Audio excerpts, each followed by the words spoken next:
ED के गुस्से को ईसी पर निकाल रहे हो, एनफोर्समेंट डायरेक्टरेट के गुस्से को आप इलेक्शन कमीशन पर निकाल रहे हो। इससे कुछ नहीं होगा। 2 दिन आप पन्नों पे छपोगे, अखबारों में आओगे, मगर ईडी आपको छोड़ेगी नहीं, क्योंकि तथ्य के आधार पर एजेंसीज काम करते हैं और तथ्य ओपन एंड शट केस का है। यह जो नेशनल हेराल्ड का केस है, यह ओपन एंड शट केस है, जिसमें मां बेटे ने लूट मचाई है और आपको इसमें छोड़ा नहीं जाएगा। प्रोसीड्स ऑफ क्राइम के साथ आप पकड़े जाएंगे और आप जेल के पीछे जाएंगे। राहुल जी अमेरिका में जाके इलेक्शन कमीशन को कॉम्प्रोमाइज्ड बताते हैं। वो कहते हैं कि महाराष्ट्र के चुनाव में जिस प्रकार का मतदान हुआ वो एक तरह से फर्जीवाड़ा था। महाराष्ट्र में भारतीय जनता पार्टी को और उनके अलाइज को जीतना नहीं था और कहीं ना कहीं इलेक्शन कमीशन ने हमारे साथ समझौता किया। मैं राहुल जी से पूछना चाहता हूं, राहुल जी झारखंड भी तो उसी समय चुनाव हुआ था, क्या आपने इलेक्शन कमीशन के साथ झारखंड में समझौता किया था? आप एक बार सोरेन जी से पूछिए, क्या उन्होंने समझौता किया था इलेक्शन कमीशन से? प्रियंका वाड्रा उसी चुनाव में जो बाई इलेक्शन हुए थे, उसी समय उसी कालखंड में जो बाई इलेक्शन हुए थे, उस बाई इलेक्शन में वो जीत के सदन में आई पैलेस्टाइन का बैग टांग करके।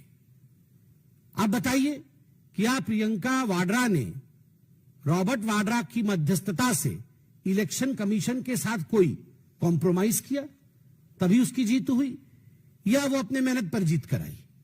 आप ये बताइए कि 240 सीट जब भारतीय जनता पार्टी को विगत लोकसभा 2024 के लोकसभा में जब हमें 240 सीट और आपको 99 सीट मिली, तो आपने पूरे देश में और सदन में भी डिंडोरा पीटा कि ये भारतीय जनता पार्टी की हार है और ये कांग्रेस पार्टी की जीत है।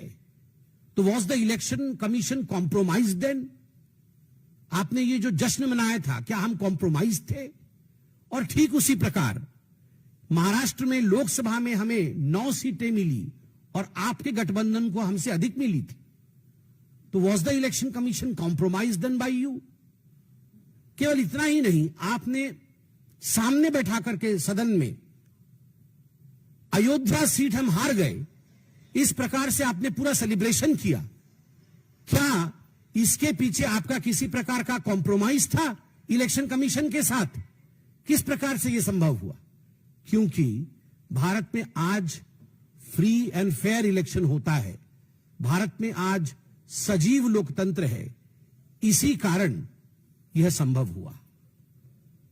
विदेश की भूमि में जाकर भारत पर इस प्रकार हमले करने वाला राहुल गांधी याद रखे कि वो 50,000 की बेल पर बाहर है, वो गुनहगार है, वो भ्रष्ट है, उसने चोरी की है, डकैती की है। नेशनल हेराल्ड का केस चोरी का केस नहीं है, डकैती का केस है। 5,000 करोड़ की प्रॉपर्टी का मात्र 50 लाख रुपए देकर और 440 करोड़ रुपए का इनकम टैक्स गबन करके उसे चोरी और भ्रष्टाचारी नहीं कहते हैं, वो डकैती होती है। मां बेटे ने डकैती की है और डकैती करने के बाद इनकी इतनी हिम्मत है कि विदेश की भूमि में जाकर आप हिंदुस्तान के लोकतंत्र के ऊपर उंगली उठाते हैं। राहुल गांधी, आपसे नहीं हो पाएगा हिंदुस्तान में राजनीति, तो जाकर के किसी और देश से चुनाव लड़िए, मगर जिस थाली में खाते हैं अगर उस थाली में आप छेद करेंगे तो आप देशद्रोही कहलाएंगे। You are a traitor. Rahul Gandhi traitor हैं, केवल इसलिए नहीं क्योंकि विदेश की भूमि में जाकर देश की संस्थाओं का अपमान करते हैं और देश के लोकतंत्र को हीन बताते हैं, वो इसलिए भी ट्रेटर हैं क्योंकि देश की संपत्ति का करोड़ों करोड़ रुपए नेशनल हेराल्ड के माध्यम से उन्होंने गबन किया है और केवल अपने सहूलियत के लिए, अपने आराम के लिए गबन किया है। और याद रखिए राहुल गांधी, आप और आपकी माताश्री बचने वाली नहीं है।